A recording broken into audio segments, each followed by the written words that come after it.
You're beautiful. Of course. So's your dad. Thank you. So Kels, I'll let you lead. What do you want to try first? Let me see what's popping here. Are you hungry? Yeah. You want to get down with this food? Why did Chad seal the packaging seal so well? Here, we'll just figure out how to. I'm down with this burger. Is this a cheeseburger? This is their classic burger. This is their classic cheeseburger. You want to split this with me? You want to take a bite? Not down with onions. No? Okay, I got you. I'm on. What's that? No, what's this? What? That. That's beer. You can't have that. No, what's this? You can't have that either.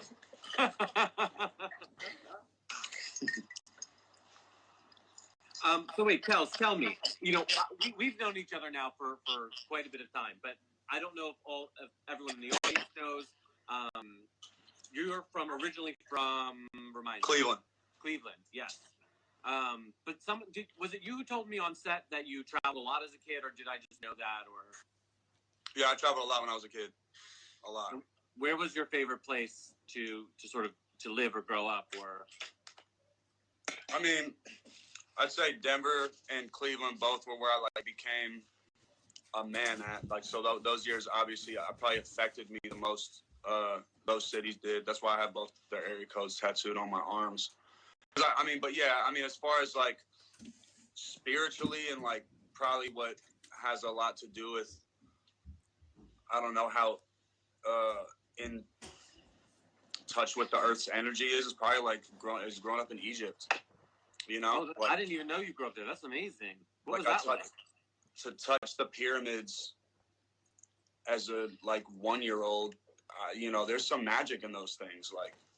For real, there's a reason why no one can explain how or why they were built or what their purpose is, and just even the fact, I don't know, when I look back on pictures of me in front of the pyramids or something when I was 1 or 2 and 3 years old, or I grew up there till I was 6. But yeah, it's I definitely I'm sure some of the magic that has brought me here has to do with maybe touching those pyramids or something. It's kind of crazy. That's what I'm dying to know. I was 14. Maybe I always say 14, but I think I was 13 because I got it after my grandma passed. My grandma died on Valentine's Day, and she was this woman who was always really super supportive, and I was not really doing the most supportive type things that kids, you know what I'm saying? But she never really saw any of that. And I mean, there was this joke me and my family always had where it was I walked in and the first thing she'd always say is "Oh, Colson, you're so handsome," and she was completely blind, so it was you can't even see, you can't see me, but she just always made me feel so good, you know what I mean? And I was kind of a screw up as a young kid, so I used to always go to her apartment. She had a pool that week, in the apartment building, so we were really close. And after she passed, I got the tattoo, and I think I was 13 when she passed, so I got it right after that. So maybe I was 13. I always say 14, but maybe I was 13. And then from that tattoo, was it just you were infected, you were just another one, or did it take a long time to sort of be from 1 to 2 to your? No, I went at it. I had the most tattoos in my high school for sure. I mean, because you're covered from everything. Yeah. Basically. Yeah. How is that when you film films, to cover all that up?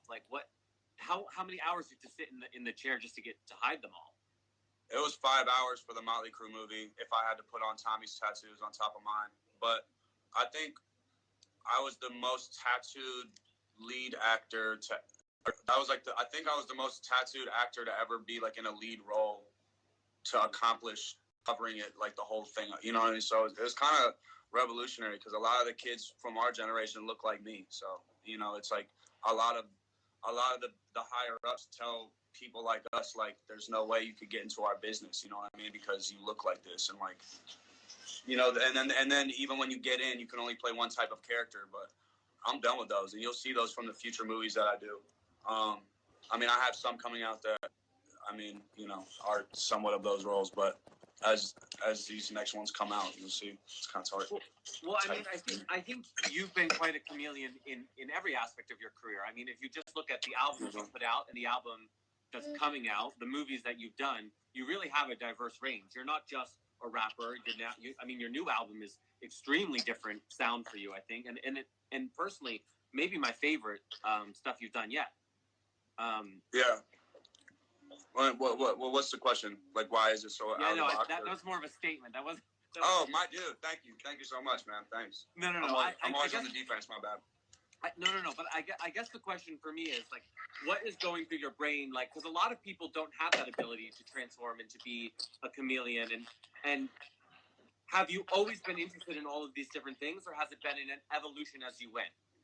Yeah, I don't know why people act so surprised when I switched up genres, and I say surprised, not like the way you are, where it's admiration, but I speak more on like the negative things, where it's like, well, why are you switching? And I think it's such a beautiful thing if you grew up eclectic like me, because I was listening to Tupac the same time I was listening to Blink-182, and I was listening to 50 Cent the same time I was listening to Kanye or to whoever. I mean, I just wasn't really thinking like that. I just never was in a box, dude. I was a blonde white kid rapping, like battle rapping in the streets. It just already didn't make sense, because if you like, I'm from like in East Side Cleveland, it wasn't no one that was looked like me, and if you looked like me, you had dark hair, and so I was always super oddball out. So I mean, I never really understood a box to begin with, because either I was the tallest one in my class, or skinny, or wore the same clothes over and over again. So I was just not like, I don't know, man. I was always in a different thing, so I can't adjust my energy or my empathy for people just because they don't understand it. Because I'm like sitting here like, it's so normal for me to jump from one end. It's so normal for me to do a Rihanna cover and then do a song where I got a bandana around my neck and I'm going for the gang. Like that's it, because that's my life. Speaking of Rihanna, I don't think I'm the only one who caught that she was leaving some really flirtatious, saucy comments on that cover. Was that like? Did you know that she had seen it? Like, did you send it to her, or was that a complete surprise to you? Because I thought that was amazing. I'm like Rihanna's biggest fan. No, I was super stoked when I saw those. I was actually on FaceTime with her and with my daughter. And it was on my birthday. So it was like the coolest birthday present ever to just get. I mean, because I don't think it was really flirtatious. I think it was more just like she was stoked on like a gnarly cover of her song. You know what I mean? And just, yeah, I was like it was like 20. It was like that. Like 2020 is such a weird year. Like Marilyn Manson, Rihanna, Machine Gun Kelly. How do they all mix? But I think that's what's amazing. That's what's cool. Like that's what excites me about what you're doing is. Yeah, no. I feel like LA is like full of like things that like non-GMO, vegan, vegetarian, everything. Yeah, it's a lot different than where we're from, for sure. It's good, right? Yeah, it's really good. Tasty, you want to try? Yeah, I love chicken parmesan. My favorite too. So wait, I want to hear more about the new album. Tell me about the new album. I know I've heard some of it, and I don't know what I'm allowed to say or not say, so I'm going to let you do all the talking. Yeah, I can't really speak too much. I mean, I know that you know some features and stuff on there. I'd rather not, I guess, speak on them yet. Okay. That's why I'm not. That's why I'm not taking the lead, because I don't know what's secret or what's not. You got Splinter? Oh, you got Splinter? Hi. Oh. Hi. Where's your Splinter at? We might have an injured baby over here. But yeah, dude, look out. He's really cool. He plays the drums crazy and stuff. Did you get Splinter from a drumstick? He did? Oh. Dang. Thug life. All right. It's like daddy daycare. Oh no, my life's a trip. So wait, let's take some fan questions because they're piling up here, and I got a lot of people. Let me just finish this. Please. Stay out. Cause I'm at work. Ash, come take case. No, I love listening to this. No, you can't. It's grown up talk. Here's a really good fan question. People are asking, are you going to continue doing your cover series during quarantine? Yeah, I actually have some I didn't release, so maybe I should release those. I was given Bloody Valentine. It's just due, like it's moment. So, I mean, I love that song. You know that. When's that video coming out? I don't really know what questions you were gonna ask. That's why I had asked for my little one to get out of here. You know what I mean? So